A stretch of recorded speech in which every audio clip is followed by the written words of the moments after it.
Good morning, Americans. The way forward is a divided path. One path leads America to finally addressing its race problem. The other path leads America to ruin under the regime of white supremacy. The violence, the riots, the chaos, it is all needed. It is the most appropriate way we can express our dissatisfaction with the system without resorting to a full rejection of moral values and common human decency. To my brothers and sisters in the streets, continue the protests, continue the noise. The new Black Nationalist stands in complete solidarity with Messiah and Tanaya. Members of the new Black Nationalists all across the country have been in a state of disarray upon hearing the news of our Morehouse brother and sister.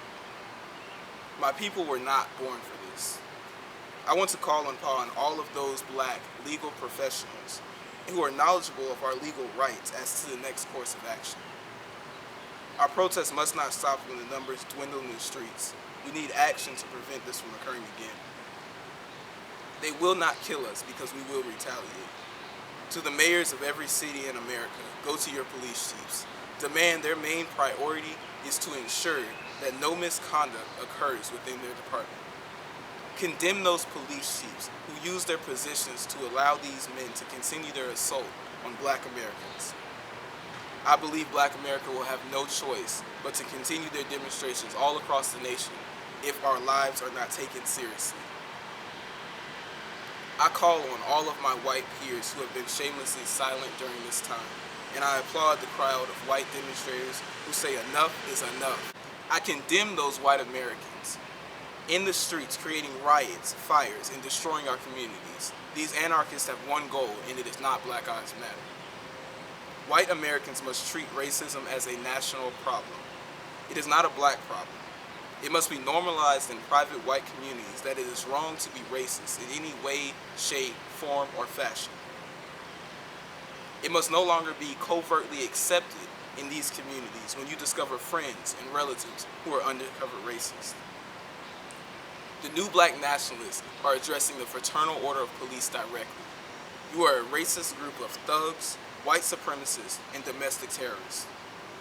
They have ensured that while we riot, protest, and demonstrate, their officers' pay increases, and they are on call for an estimated 20 hours out of each day, capitalizing on this race in pay.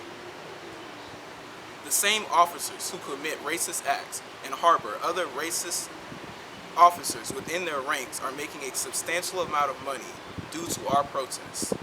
This is entirely unacceptable, as the cause of these demonstrations are the actions of the very officers who are profiting from them. This is a message to my entire Black American family in this time of the attack and distress. I applaud your efforts, your response, and your resilience. I believe every action must be met with an equal reaction. We will no longer sit, protest, and stand peacefully by while these terrorists disguise themselves in blue and attack us. On behalf of the new Black Nationalists, we completely support all demonstrators, but we want to also encourage our brothers and sisters to protect themselves. We do not need any more lives lost. We do not own racism. We do not create, foster, or promote racism. The only way racism continues to live is under the silent protection of the white community. We say enough is enough. I believe Black people in this country are especially tired, and when we see racism still attacking us, we say no more.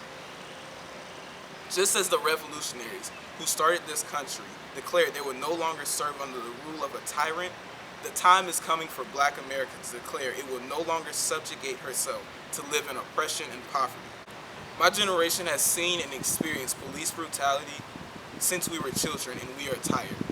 Trayvon Martin was murdered when many of us were 10, 11, 12, and 13 years old. And now, almost a decade later, nothing has changed. That being said, as a generation, it is our time to take the torch of fighting injustice from the generation before us. It is our turn to hold this country accountable for its actions. We must and will not be silenced.